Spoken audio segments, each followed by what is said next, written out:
Давайте, я лично готов поехать с этими замечательными людьми в Горловку, например, штурмовать город Дзержинск. Депутат Госдумы Виталий Милонов участвовал в проверке хостела для мигрантов в Санкт-Петербурге.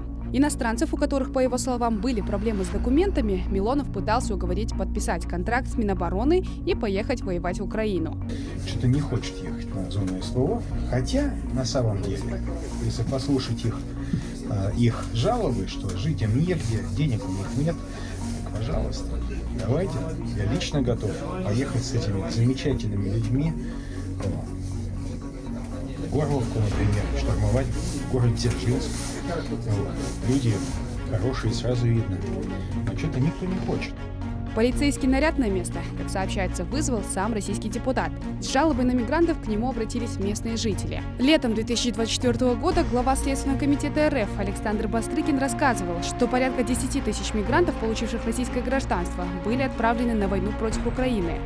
Он назвал это фишкой государства, благодаря которой иностранцы стали потихонечку покидать Российскую Федерацию.